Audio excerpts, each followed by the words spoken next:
السلام عليكم، ازيكم يا جماعه؟ عاملين ايه؟ ان شاء الله تكونوا بخير. النهارده بقى عندنا فيديو جديد في سلسله كورس نيكست. الحقيقه هو ما بقاش بقى سلسله كورس نيكست، هو بقى حاجه ادفانسد شويه. بقى نيكست على حته من الباك اند، على الداتابيز، على شغل عالي كده احنا داخلين عليه. تمام. فالموضوع طبعا زي ما احنا شايفين بدأ ان هو يتطور واحده بواحده، وبدأ ندخل ان احنا نبدأ ندخل المشروع بتاعنا في حته بروفيشنال اكتر. طيب، ايه اللي احنا داخلين عليه دلوقتي؟ زي ما احنا شفنا في الفيديو اللي فات، احنا سطبنا حاجه وعملنا انستول لحاجه اسمها بوستجريس. تمام. وقلنا ان ديت هي عباره عن قاعده بيانات احنا نستخدمها علشان نبدا نربط المشروع بتاعنا اللي هو كنكست بيها كداتابيز، علشان نبدا ان احنا بقى نعمل ريسنتيكيشن، ونبدا نعمل جداول عندنا لداتابيز، سواء كانت لليوزرز اللي هتدخل اللي هتعمل عندنا لوجن على الويب سايت بتاعنا، او ان مثلا البوستس اللي هتتنشر عندنا على الويب سايت، او الكومنتس اللي هتكون على البوستس اللي هتنزل عندنا على الويب سايت. تمام. فده كانت الحاجات اللي احنا اوريدي احنا عايزين ان احنا نبدا نعملها، فاضطرينا ان احنا نستخدم داتابيز. طيب احنا عملنا ايه؟ عملنا انستول لحاجه اسمها بوستجريس. البوستجريس ديت احنا بنبدا ان احنا ديت عباره عن قاعده بيانات احنا بدانا نعملها انستول عندنا، علشان نبدا ان احنا نربط المشروع بتاعنا بالمشروع بتاعنا احنا بيها، وبالتالي نقدر ان احنا نتمكن ان احنا نهندل بقى حته ان احنا البوستات واليوزرز والكومنتس اللي هنبدا ان احنا نعملها عندنا في الويب سايت تكون مربوطه بالداتابيز. تمام. فالموضوع طبعا يكون بروفيشنال اكتر. ده اللي احنا بالظبط عملناه في الفيديو اللي فات، ان احنا عملنا انستول للبوستجريس دي. وقلنا بقى ان احنا من اول الفيديو ده هنبدا ان احنا ندخل في الشغل العملي اكتر. الشغل العملي في الفيديو ده هو عباره عن ايه؟ عباره ان احنا هنعرف ازاي ان احنا نكريت عندنا تيبلز في الداتابيز عندنا، وان احنا نتعامل معاها ونربطها بالمشروع بتاعنا. فكده نقول بسم الله ويلا بينا.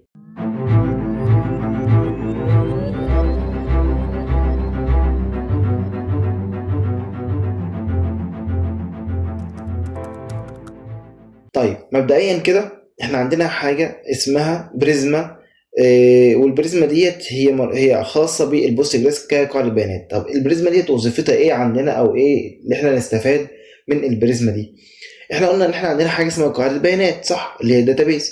طيب، كلام نظري كده بس في الاول علشان نفهم هي الداتابيز ديت انا بقدر اتعامل معاها ازاي. يعني انا عشان اعرف اكتب شغل على الداتابيز، او عشان اعرف اتعامل مع الداتابيز، هقدر ان انا اتعامل مع الداتابيز ازاي؟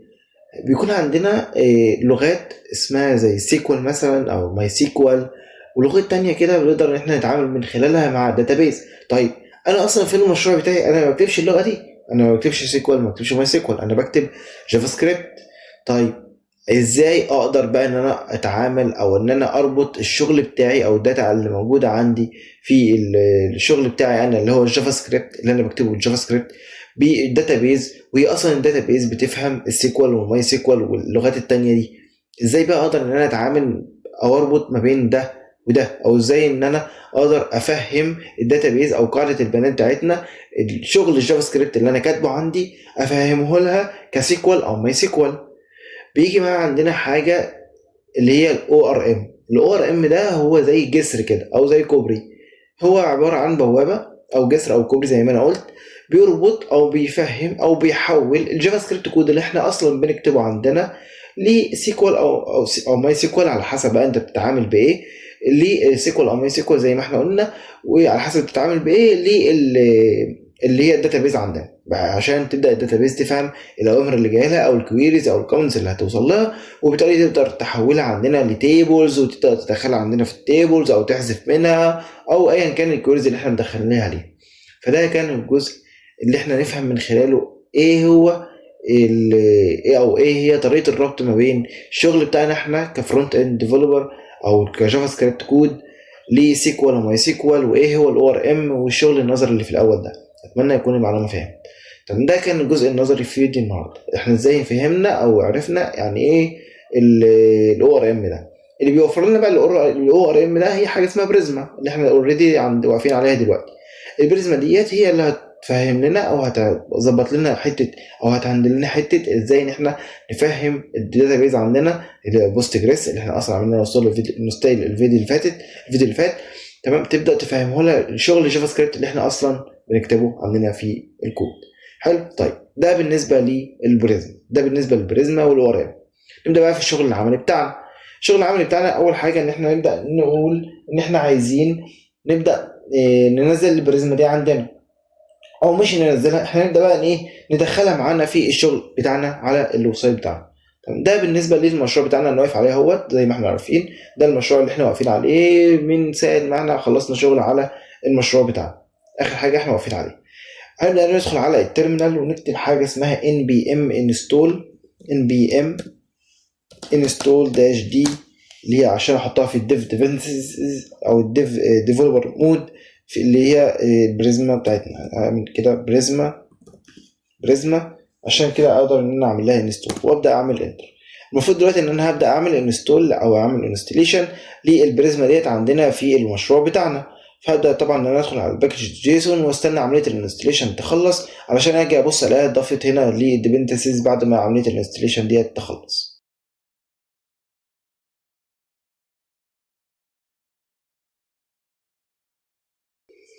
طيب دلوقتي زي ما احنا شايفين لقينا كده نبص لقينا البريزما ديت اتضافت عندنا خلاص في الديبندنسز بتاعتنا وهي عمليه الانستليشن ديت خلصت. طيب انا هتعامل ازاي بالبريزما ديت؟ عشان اعرف اكتب او عشان اعرف ازاي انا هتعامل بالبريزما ديت، انا هكتب nbx بريزما زي ما احنا شايفين كده واضغط انتر. هطلع بس دي فوق كده علشان تكبر معانا ونبدا نشوف التيرمينال ديت هتطلع لنا ايه، او الكود ده او الكومنت ده هيطلع لنا ايه. زي ما احنا شايفين دلوقتي عمل لنا بعد ما عملنا الان بي اكس بريزما طلع لنا الشغل ده كله. الشغل ده بيعرفني ايه؟ بيعرفني ان انا عندي الكومنتس ديت اهيت اللي انا دي الجزئيه اللي انا مركز عليها. الكومنتس ديت هي الكومنتس اللي موجوده في البريزما واللي انت تقدر تستخدمها زي الانت مثلا، والانت ديت زي جايه من انشالايز اللي هي من فهمنا يعني الكلمه ان هي ديت اللي احنا بنسطب من خلالها او بنسطب البريزما في البروجكت بتاعنا. تمام. احنا دلوقتي عاملين لها انستليشن. طيب احنا عايزين بقى نعمل لها سيت اب. يعني ايه سيت اب؟ يعني الكود بتاع البريزما يبقى موجود عندنا جوه الكود بتاع البروجكت بتاعنا. تمام. دي عمليه الانيشاليز. عندنا بقى الديف وعندنا الجنريت وعندنا المايجريت، وطبعا المايجريت دي هنستخدمها دلوقتي، وعندنا برضو الفاليديت والفورمات، برضو الفورمات ده هنستخدمها دلوقتي وهنبدا نفهم كل واحده وقت ما نحتاجها ان شاء الله. تمام. طيب طبعا زي ما احنا قلنا اول حاجه هنعمل ايه؟ هنعمل سيت اب للبريزما ديت في البروجكت بتاعنا. فدلوقتي بيقول ايه؟ انا هستخدمها بايه؟ هستخدمها بانت بالكوماند اللي هو انت. يبقى اجي هنا تحت خالص كده في التيرمينال بتاعتنا واقول له ان بي اكس بريزما عشان طبعا احنا بنستخدم البريزما، واقول له الكود بتاعها او الكوماند بتاعها اللي انا عايز استخدمه اللي هو انت، واعمل انتر.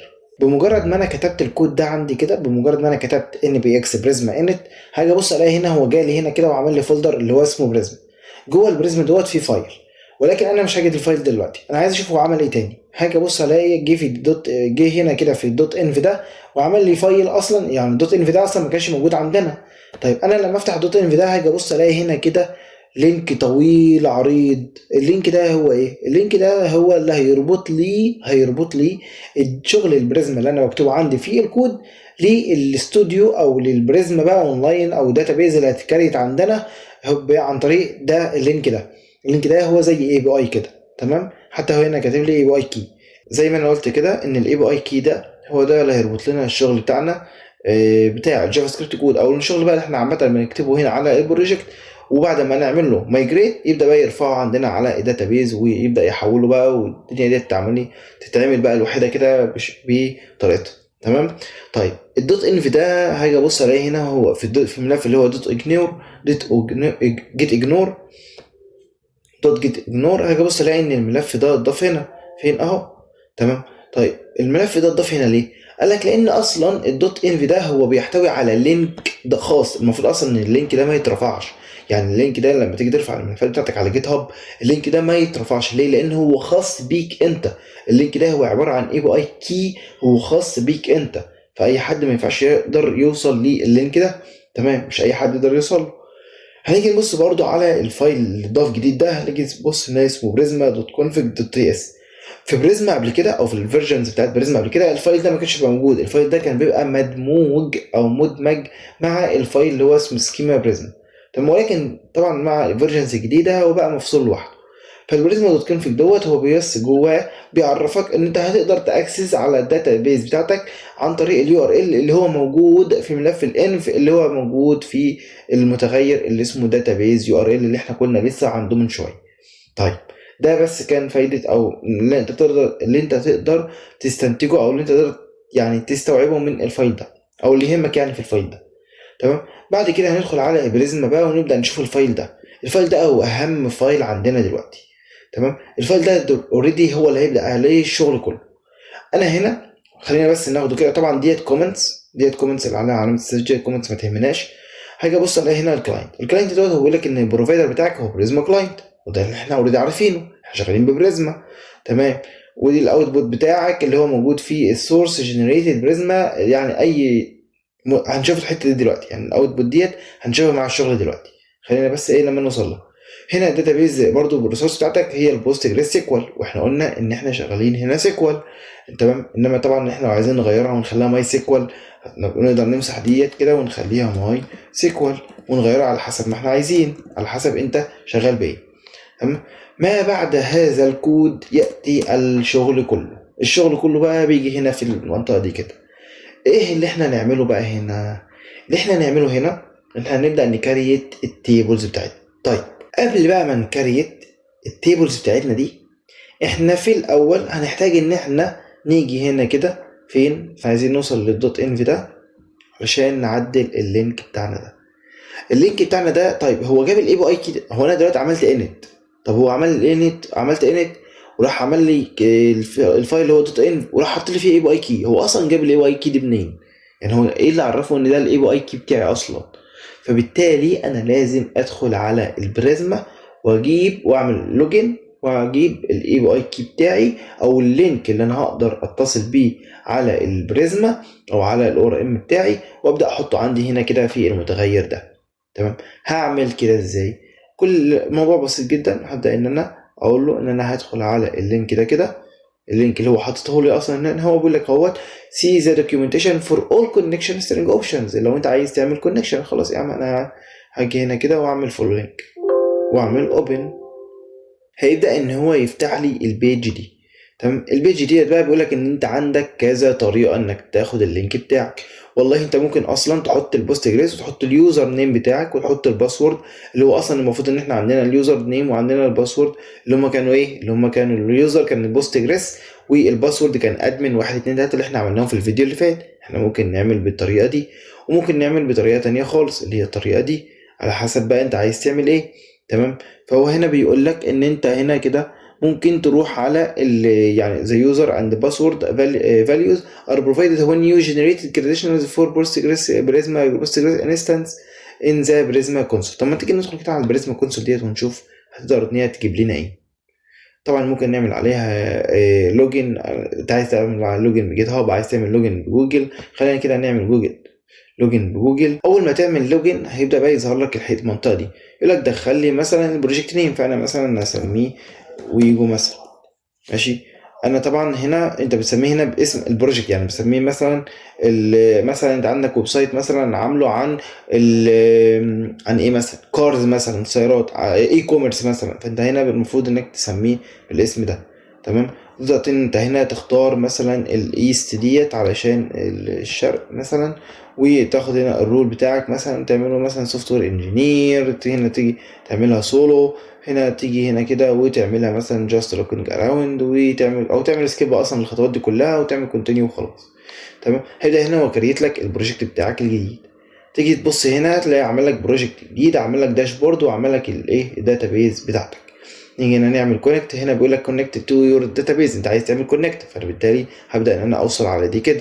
هنا طبعا لو انت عندك داتابيز اصلا اوريدي موجوده وانت عايز تربطها بيها، وهنا طبعا لو هو انت عايز تبدا تتعلم سامبل يعمل لك بس مثال بسيط على اب عنده. طب احنا طبعا هنحتاج ديت نعمل كونكت علشان يدينا اليو ار ال بتاعنا. زي ما احنا شايفين كده هو ده هنا اليو ار ال اهو. طب انا كل اللي انا هعمله ان انا هاخد اللينك اليو ار ال ده. قبل ما اخد اللينك اليو ار ال ده هتيجي تبص هنا، اصلا هو بيقول لك الخطوات اللي انت المفروض تعملها. هيقول لك انت عندك بريزما كونفج، انا عندي بريزما كونفج وموجود اصلا في الشغل ده كله، فبالتالي انا مش محتاج ان انا اكتب الكلام ده. هبدا اروح على البريزما سكيما. البريزما سكيما دي زي ما انا قلت لكم ده الفولدر او الفايل اللي احنا نبدا فيه الشغل كله. بريزما كلاينت ده الحاجات اللي احنا المفروض نعملها بعد ما نعمل الشغل اللي موجود في البريزما سكيما دي كلها الخطوات اصلا زي ما احنا شايفين. بس تحت هنا بقى كده زي ما احنا شايفين تحت هنا كده هو اصلا مستني منك الكويري، يعني مستني منك التاكيد، يعني مستني منك الربط، انك تكون خلاص ربطت صح بالداتابيس بتاعتك. فانا عشان طبعا ااكد على الشغل ده هبدا اخد اللينك ده كوبي وابدا احطه عندي زي ما احنا قلنا هنا كده. طبعا هشيل انا كل ده، هشيله كده اهو، مسحته وابدا اعمل كنترول في، حطيت اللينك بتاعي هنا. تمام، انا خلاص كده عملت اللينك بتاعي. طيب هرجع تاني، والله انا حطيت اللينك بتاعي وفي البريزما سكيما لسه هحط التيبلز بتاعتي، فخلينا نروح على البريزما سكيما بتاعتنا هنا كده، نبدا احنا نحط الشغل بتاعنا. احنا هنا قلنا ان الشغل بتاعنا هيكون عباره عن ايه. خلينا بقى ننزل دي كده تحت، لان الشغل اللي احنا داخلين عليه ده هو اهم حاجه في فيديو النهارده. احنا دلوقتي عندنا تيبلز للداتابيز عايزين نكريتها. طب ايه هم التيبلز دي؟ عندنا لليوزرز او اليوزر، عندنا للبوست، وعندنا للكومنت اللي هتكون على البوست. التلات لو بصينا بس على التلاتة تيبلز دي هنيجي بص نلاقي ليهم علاقة ببعض، يعني برضو لازم يكونوا مربوطين ببعض.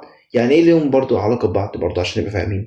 ليهم علاقة ببعض يعني اليوزر ده هو اصلا ممكن يعمل بوست، يعني هو ممكن ينشر بوست عنده، صح؟ مش هو ممكن يعمل كده؟ وفي نفس الوقت هو ممكن يعمل كومنت. فانا ازاي اربط اليوزر ان هو يكون ليه بوست معين، بوست او كذا بوست طبعا، ويكون يقدر يعمل كومنت او كذا كومنت، مش شرط واحد، ممكن يكون اكتر. تمام، فديت ريليشن شيب ما بين اليوزر وما بين البوست وما بين الكومنت. حلو. طيب مش البوست ده هيكون عليه كومنتس؟ يعني مش البوست ده ممكن يكون عليه كومنت او كومنتس، صح؟ يبقى في ريليشن شيب ما بين الكومنت وما بين البوست. يبقى احنا لازم نكون فاهمين ان في ريليشن شيب ما بين التيبلز اللي احنا رايحين نعملها دي. خلينا نعمل بقى التيبلز دي وبعد كده نفهم ازاي ان احنا نعمل الريليشن شيب دي. طيب اول تيبل عندنا اللي هو اليوزر، فبيتعمل ازاي؟ ابدا ان انا اكتب هنا كده موديل وابدا اقول له هنا كده يوزر وافتح قوسين كده واقفل وابدا ان انا اكتب جوه بقى التيبلز دي او جوه بقى الموديل ده انا هبدا اعمل ايه؟ هبدا بقى اعمل الفيلدز او البروبرتيز او الخصائص بتاعه كل تيبل من التيبلز اللي موجوده عندنا. طيب اول حاجه في اليوزر ده او التيبل اللي هو يكون يوزر، انا لازم اديله اي دي. اول حاجه مثلا بعتذر لو في صوت دوشه حواليا، طبعا ده بسبب المطر، يعني الاجواء يعني ايه بسم الله ما شاء الله شتويه، فالامطار يعني إيه عامله احلى شغل. فالمهم انا بعتذر بس لو في صوت دوشه او كده، تمام، ده عشان المطر. طيب خلينا بقى نكمل. طبعا ان اليوزر لازم يكون ليه اي دي، الاي دي لازم يكون طبعا ايدنتيفاير يعني مميز، يعني ما ينفعش ان هو يكون مكرر، صح؟ احنا اوريدي عارفين المعلومات دي. طيب انا طبعا علشان اول حاجه بديله طبعا التايب بتاعه، فهو لازم يكون انتجر. تمام، وابدا ان انا اخصص له او افاليديت عليه ان هو لازم يكون اي دي طبعا عشان يكون ايدنتيفاير. وفي نفس الوقت لازم يكون يعني مثلا يكون عندي اليوزر اللي بعده ما يكونش واخد نفس الاي دي، يكون واخد مثلا اي دي، يعني مثلا لو في واحد واخد واحد اليوزر اللي بعده واخد اتنين، يبقى انا لازم اعمل حاجه اسمها هنا كده، اجي هنا كده واقول له الديفولت بتاعك، الديفولت هيكون حاجه اسمها اوتو انكريمنت.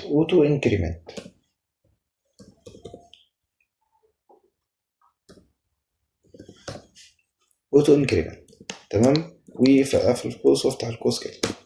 حلو. طيب ده بالنسبه للايه الاي دي. هيكون عند اليوزر ده برضو ايه؟ هيكون عنده ايميل، صح؟ الايميل ده هيكون النوع ايه؟ هيكون النوع string، صح؟ تمام. طيب وايه تاني؟ هيكون برضو ممكن نخليه يونيك. يعني ايه يونيك؟ يعني ما ينفعش ان الايميل ده يكون متكرر، صح؟ انا بالنسبه لي، ركزوا معايا يا جماعه، انا بالنسبه لي الايميل، انت عمرك شفت في اي ويب سايت بتاعك بيكون الايميل متكرر؟ يعني انت ينفع يكون الايميل بتاعك هو نفس الايميل بتاع حد تاني؟ ما ينفعش، ده طبعا ايه ما ينفعش. فبنعمل الايميل يونيك. بعد كده طبعا هيكون في اليوزر نيم، اليوزر نيم او النيم بتاعك. النيم دوت هيكون برضو نوعه string، صح، string. تمام. وممكن برضو نخليه ان هو مثلا يكون الماكس ويتس بتاعه او مش الماكس لينس بتاعه، اللي هو هيكون مثلا بنعملها ازاي، بنعمل فار شار كده عشان احدد له الماكس لينس، ويبدا احط هنا مثلا ايه 150 مثلا يعني اي حاجه. تمام. وابدا اقول له هنا كده طبعا ده اليوزر نيم، برضه هيكون ليه باسورد، والباسورد هيكون نوعه انتج لا مش هيكون انتجر، هيكون سترينج، لان انا ممكن اخليه رموز حروف ارقام الاثنين مع بعض الثلاثه مع بعض اي حاجه براحتي. تمام. فبالتالي هخليه سترينج. تمام. ده بالنسبه لي الباسورد. هيكون عندنا برضو الرول بتاعته، يعني ايه الرول؟ يعني مثلا هل هو ادمن، از ادمن، فبالتالي النوع ده هيكون بوليان، يعني هو ادمن ولا مش ادمن على حسب، فهخليها بوليان. وفي نفس الوقت برضه هقول لها هنا كده الديفولت بتاعتك تكون فولس، الديفولت تكون ايه فولس. ماشي. ده بالنسبه للرول. ده اعتقد هي الفيلدز اللي هتكون مهمه في اليوزر بتاعنا. برضه بس احنا ممكن نضيف له بقى ايه الكرييتد ات علشان نبدا نعرف كل يوزر اتكريت امتى. فالكرييتد ات ديت بيكون التايب بتاعها ديت تايم، ده التايب اللي بيكون معرف ليها. وبرضه ممكن اقول له هنا كده ان الديفولت بتاعتك، الديفولت هتكون ناو، اللي هو التاريخ او الوقت اللي انت هتبدا تعمل فيه او تبدا تنشئ فيه اليوزر ده. وبرضه اقدر ان انا اخليه هنا اعمل برضه ابديتد ات. يعني ايه ابديتد ات؟ يعني ده هضيف فيها التاريخ او الوقت اللي هيحصل له فيها ابديت، يعني اللي هيبدا يتغير فيها او يبدا يتعدل فيه الداتا بتاعته، سواء كان النيم، اليوزر نيم، الايميل، الباسورد، اي تغيير في الداتا اللي فوق دي كلها يبدا يتحط هنا كده الميعاد بتاعها او التاريخ بتاعها في الابديتد ات. حلو. وطبعا ده هيكون النوع بتاعها كده او الفاليديت بتاعها بيكون حاجه اسمها updated at او updated at. تمام. ده بالنسبه كده لليوزر. اعتقد ده بيكون هي الحاجات المهمه في اليوزر. طبعا احنا لسه هنضيف عليها حاجات، ولكن زي ما قلت لكم خلينا بس نكريت التيبلز وبعد كده نبدا نعمل الريليشن شيبس بعدين. تمام. ده كده بالنسبه لليوزر. عندنا الموديل او التيبل اللي بعده هيكون اللي هو ايه، يكون اللي هو البوست. حلو. نعمل كده موديل بوست. برضو نفس الكلام، البوست هيكون ايه، هيكون ليه اي دي. الاي دي هيكون برضو من النوع انتجر، يعني احنا اصلا ممكن ناخد ده كده كله كوبي ونحطه هنا كده. تمام. الاي دي هيكون من النوع انتجر، هيكون الايدنتيفاير، الديفولت بتاعه يكون اوتو انكريمنت. تمام. ايه تاني ممكن يكون للبوست كفيلد او كبروبرتي؟ ممكن يكون ليه تايتل، عنوان. التايتل ده طبعا هيكون نوع سترينج. تمام. والسترينج دوت مثلا خد بالك انا ممكن اعمل حاجه كده زي، طبعا انا مش هعملها دلوقتي، انا ممكن اخليه كده لو عملت علامه استفهام هنا كده يبقى انا كده بقول له ان التايتل ده اوبشنال، يعني ممكن اصلا ما يدخلوش، يعني ممكن اصلا اليوزر ما يعملوش اصلا. تمام. ولكن طبعا انا هخليها ريكواير عادي لان انا عايز ان التايتل ده يكون موجود. اللي انا هخليه بقى اوبشنال اللي هو الكونتنت. تمام. الكونتنت بتاع البوست ده هل انا فعلا عايز اخليه اوبشنال؟ يعني خلينا نفكر كده، انا هخليه اوبشنال ولا لا؟ كونتنت بتاع البوست، هو البوست ده ينفع يكون لي عنوان من غير ما يكون لي كونتنت اصلا؟ يعني انا هنشر بوست بتايتل بس؟ لا، فانا اكيد طبعا هسيب الكونتنت. يعني مثلا كنت بفكر معاكم يعني ان الكونتنت لا انا هسيبه طبعا مش هخليه اوبشنال. تمام. هل هو بقى اصلا published ولا لا؟ يعني دي برضو حاجه كده زي هو يعني، ما هو ممكن يكون درافت، يعني عارفين اللي هو محطوط في المسودة مثلا ما اتنشرش، فبالتالي احط له هنا بروبرتي اللي هي اسمها published. تمام. الببلش ديت طبعا هتكون بوليان، صح، هتكون بوليان عشان اعرف ان كان هو published ولا لا. طبعا هحط له هنا validate ان الديفولت بتاعها يكون ايه فورس مثلا، او خليها ترو. تمام. ده بالنسبه لي الببلشد. ايه تاني عندنا؟ ايه تاني ممكن بقى نبدا نعمل؟ الببلشد ات اللي هو تاريخ النشر، دي زي الكرييتد ات كده. تمام. ببلشد ات، وبرده دي هناخد نفس الكلام اللي موجود هنا في الكرييتد ات ونحطه هنا كده. تمام. ونعمل برضو ابديتد ات، برضو هناخدها من نفس هنا الكلام ده وناخد هنا دي كوبي ونحطها هنا. حلو. وايه تاني عندنا؟ published وعندنا updated. اعتقد ديت ممكن تكون الحاجات اللي خاصة بالبوست اللي احنا عملناه. بعد كده هنبدأ ندخل على التيبل التالت بتاعنا اللي هو ايه بقى، اللي هو الكومنت. الكومنت صح، الكومنت ده هيكون برضو ليه بعض الخصائص اللي اصلا موجودة هنا زي الاي دي برضو صح. فخلينا نعمل له اي دي، ناخد الاي دي اللي هنا كده كوبي ونحط ليه الكومنت. تمام، عملنا له اي دي. هنعمل له ايه؟ هنعمل له تكست اللي هو الكونتنت بتاعه يعني، طبعا هيكون string. تمام، بعد كده ابدا اعمل له created برضو at اللي هو تاريخ الانشاء بتاعه، احطه هنا كده. ولو حصل له تعديل برضو يكون في الابديتد at، اخده كده كوبي واحطه هنا. تمام، وده بالنسبه لي شغل الكومنت.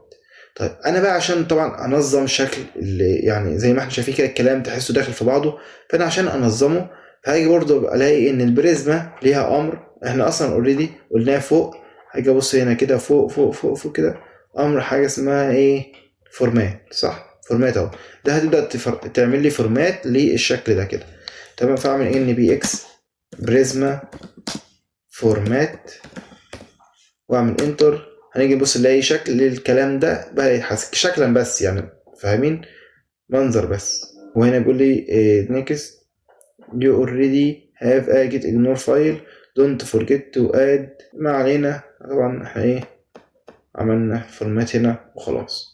تمام، شايفين بقى شكل الكلام اتنظم ازاي، الكلام اتحط تحت بعضه، المسافات والكلام ده كله، هو بيعمل بس فورمات للكود بتاعنا. طيب احنا دلوقتي خلاص عملنا التيبلز بتاعنا زي ما احنا قلنا، زي ما احنا كنا واقفين بقى، احنا قلنا ان احنا هنكريت التيبلز ونعمل الريليشن شيب بتاعتهم. تمام، خلينا نبدا بالكومنت مثلا والبوست. زي ما احنا عارفين ان البوست ممكن يكون عليه كذا كومنت، فهاجي هنا كده هضيف له بروبرتي جديده واقول له انت ليك بروبرتي جديده اسمها مثلا كومنت، عليها كومنتس مثلا، يعني ممكن يكون كومنتس كتير. الكومنتس دي هتكون من النوع ايه؟ من النوع كومنت اللي هو التيبل او الموديل اللي تحت، خد بالك. بس هتكون اري. ليه؟ لان ممكن يكون واحد، ممكن يكون اتنين، ممكن يكون تلاتة. البوست دلوقتي ممكن يجي عليه كومنتات كتير جدا، وممكن يكون عليه كومنت واحد صح. وبالتالي فانا هعملها هنا اري. تمام، هاجي هنا بقى اقول له ان الكومنت ده هيكون ريليشن شيب مع البوست. الريليشن شيب اللي هتكون ما بين الكومنت والبوست انا لسه حرفيا قايلها دلوقتي، بس انا عايزك تستنتجها وتفكر معايا. هتكون 1 to 1 ولا 1 to many ولا many to many؟ انا اصلا كررتها كذا مرة بالفهم كده. هتكون طبعا 1 to many. 1 to many لان انا عندي لسه قايل ان البوست ده ممكن يكون لي كومنت، ممكن يكون لي كومنتس كتير. فبالتالي البوست او الكومنت هيكون بالنسبة للبوست 1 to many، او البوست بالنسبه لي الكومنت 1 to many مش هتفرق. المهم ان الريليشن شيب تكون ما بينهم 1 to many. هنعمل طبعا الريليشن شيب دي ازاي؟ كل اللي احنا هنعمله احنا هنيجي هنا كده نقول له ان البوست اللي هيكون مربوط بالكومنت ده هقول له ان هو هيكون من النوع طبعا بوست اللي هو الموديل اللي فوق. تمام، وهقول له هنا at relation اهي. تمام، الريليشن ديت هتكون جواها حاجه اسمها fields.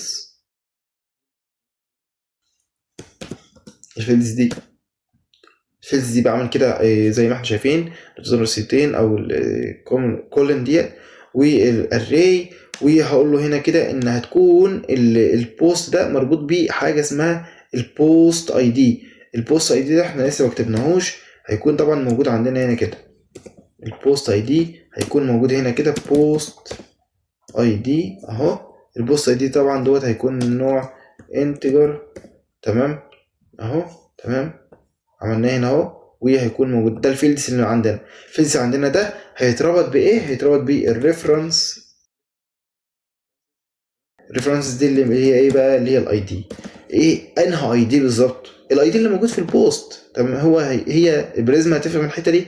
انا عندي البوست اي دي اللي هو موجود هنا ده هيكون مربوط بالريفرنس بتاعه اللي هو الاي دي بتاع البوست. تمام، هي دي الريليشن شيب بتاعت 1 to many. وعشان برضه افهمها لك انا هاجي هنا كده واقول له ان هنا كده ديت 1 to many relationship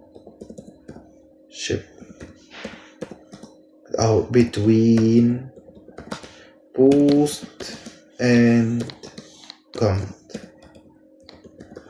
حلو الكلام، حلو الكلام. عملت لك بس ايه كومنت هنا كده عشان تكون فاهم ان دي ريليشن شيب ما بين البوست والكومنت. تمام. احنا برضو عايزين نعمل ريليشن شيب ما بين اليوزر والكومنت، صح؟ فكر فيها كده واعملها. طبعا هنيجي هنا كده ونعمل يوزر اي دي، صح؟ اليوزر اي دي ده هيكون من النوع ايه؟ هيكون برضو من النوع انتجر. هبدا ان انا حتى هنا اخد هنا كوبي دهوت كده، كوبي اهو. تمام، خدت كوبي، اقوم جاي هنا كده واقوم عامل له بيست هنا كده، هعمل بس مسافه هنا كده واقول له ان العلاقه ما بين ايه؟ ما بين البوست والكومنت اللي هتكون ما بين ايه؟ اليوزر والكومنت، لان اليوزر هيعمل كومنت. تمام. وانا عايز اعرف ان الكومنت ده بتاع اليوزر ده، فاقول له ان ده بقى هيكون ايه؟ هيكون اليوزر اي دي. تمام. والريفرنس بتاعه هيكون الاي دي اللي موجود فيه اليوزر. تمام. وده هيكون الايه؟ مش البوست بقى، ده هيكون ايه؟ اليوزر. تمام. يبقى اليوزر اللي عمل الكومنت ده هو اليوزر اللي الاي دي بتاعه مربوط باليوزر اي دي اللي هو الفيلد اللي موجود عندنا هنا ده. تمام. يبقى انا كده ربطت الكومنت بالبوست وعملت هنا كومنتس اري. اللي انا نسيته بقى ان انا هنا كده هاجي هنا كده واعمل ايه؟ كومنت او كومنتس. هنا طبعا هو ممكن يعمل كومنت واحد وممكن يعمل كومنتات كتير عادي براحته، وابدا ان انا اربطه هنا كده بالكومنت بتاعنا اللي هو التيبل بتاعنا واعمل له برده هنا كده اري. تمام. يبقى انا كده ربطت او عملت ريليشن شيب ما بين كل التيبلز اللي موجود عندنا، والناقص دلوقتي بقى ان انا ارفعهم عندي على ايه؟ على الويب سايت بتاعي او على البريزم قصدي. تمام. ارفعها ازاي؟ احنا قلنا ان احنا عندنا البريزما فيها حاجه اسمها مايجريت. المايجريت ديت هي بالنسبه لي اللي هتقدر ان هي ترفع لي الشغل بتاعي ده على البريزما اونلاين، تمام، او البريزما ستوديو. ولكن خلينا نرجع هنا بس كده ونشوف. هو هنا بيقول لي ان البريزما سكيما انت هتعمل فيها الشغل بتاعك، واوريدي احنا لسه مخلصينها. تمام. هتروح تعمل حاجه اسمها البريزما كلاينت. البريزما كلاينت دي بقى اللي انا بقول لك فيها ايه؟ فيها المايجريت. تبدا تعمل بقى مايجريت علشان تبدا ترفع الشغل بتاعك ده.